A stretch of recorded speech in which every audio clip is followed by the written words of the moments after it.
Pat, from your perspective, I would imagine the potential failure of the referendum on the funding for Sandy Hook School would also have decades-long ramifications on the town's future capital plan.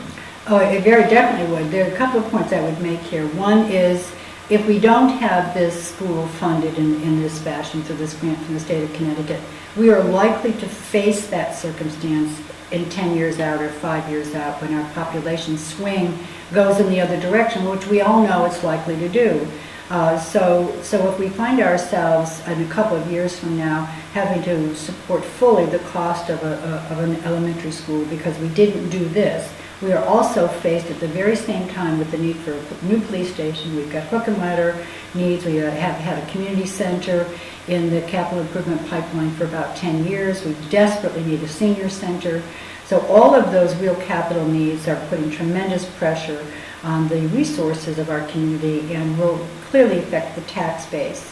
So that as much as we can plan ahead and prepare for those costs by getting this school restored to our asset, our building asset, I think it demonstrates really good, solid long-term planning and an awareness. We also have an obligation to the taxpayers of the future, not to position them such that they have to bear fully all these capital costs.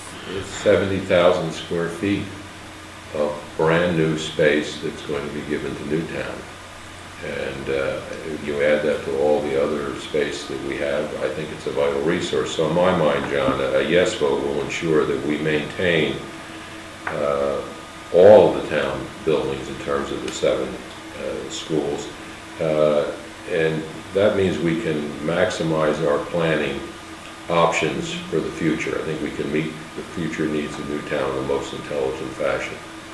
And for those who are concerned about the current state of the declining school population and the idea that's been out there for several years that there may be a need to potentially close a school in the future, how do you respond to those in the face of this pending referendum? Well, number one, there's lots of examples, particularly in Lower Fairfield County, of towns closing schools, selling them, and then having to rebuild new ones, because as Pat said, enrollment shifts are cyclical, i.e.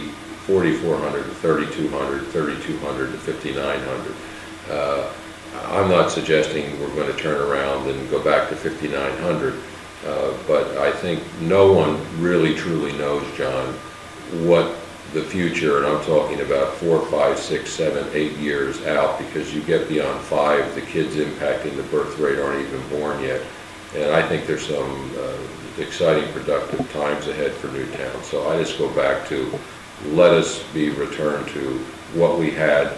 Let us intelligently manage the use of those resources on behalf of the people of Newtown. If it means all kids in the school, fine. It means we don't have to consider building a school at our expense. And if it means we have ability to share, the 5-6 school was built as a school within a school. They're 2 separate wings. There are lots of possibilities here. A portion of the building may be available at some point in the time. It's a lot of square footage. But I think the town ought to have the ability to look at all of its resources and make the best possible decision for the school system and the town. And having 7 schools to make that decision is a lot better than having 6. And we'll have a school that's built for the future, but have minimal impact on the needs for capital improvements. The first money of significance that we put in the Sandy Hook School is a new roof 30 years from now. And we'll have a building that's energy efficient, that will be one of the first elementary schools built to help answer the questions of what changes will be designed into buildings to address the issue of security. And Pat, how about with operational costs? There was something you wanted to say? Yes, there was a suggestion made that was repeated to me that if we do build this school, that we're looking at operational costs that would be greater than the Sandy Hook School costs as we knew them in previous years. That's absolutely untrue.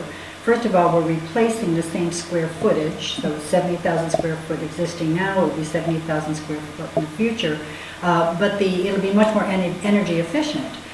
So we know that we would be looking at an operational cost that would be less than the existing Sandy Hook school. So whomever it is that thought that the operational cost would be exceeding what we had in the past, that's just simply not so. When we look at everything from letters and sentiment brought to the Newtown Bee, as well as posts on social networking sites and just talk around the arts festival and the sidelines of various sporting games and things, certainly the attitude in town seems that this referendum is a no-brainer, that it's sure to pass. But this also sometimes inspires people to be a little bit apathetic and not come out to the polls to vote because they just assume it's absolutely going to pass. Can we talk a little bit about why it's so important to now more than ever get people out to the referendum polls on this Saturday, October 5th? It's very important. First of all, none of us should take it for granted. Secondly, we know our history of voter turnout at a referendum is usually about 19% of our population. So with a low voter turnout, the outcome could be something that is not desirable for our community in terms of a successful school project. So we need everyone to understand that it's time for all of us to demonstrate our advocacy or not for this project by going to the polls. So this is a whole community effort. It's not just about Sandy Hook. The potential for the success or not success of this project will affect every member of our community for many years into the future. So it's about good planning, it's about responsible delivery of an education, of a K-12 system, engaging all of our students, and it's our obligation, all of us, to act on that agenda item according to what we think is the best interest of our community.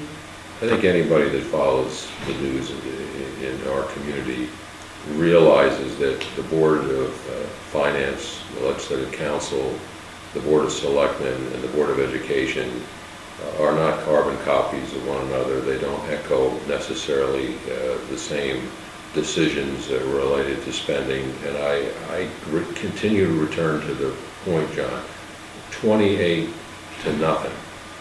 All four boards deem that this is an appropriate decision. And I think that's particularly well vetted when, if this had been a vote of it was 60% to 40%, I could see sending a mixed message. It's almost like when the Supreme Court comes up with a 9-0 vote, it's much more powerful than a 5-4. So I think the citizens should take some comfort in the fact that all of their elected representatives have endorsed this decision. The referendum for accepting state funds to both remediate and demolish the existing Sandy Hook school facility and build the new Sandy Hook school is up for referendum on Saturday, October 5th. The polls will be open at the Newtown Middle School Gymnasium from 6 a.m. to 8 p.m. I'm here at the Municipal Center today talking about that pending referendum with Dr. John Reed, Acting Superintendent of Schools here in Newtown, and First Selectman Pat Llodra. Thank you for joining us today with the Newtown Bee. I'm John Voket. Thank you.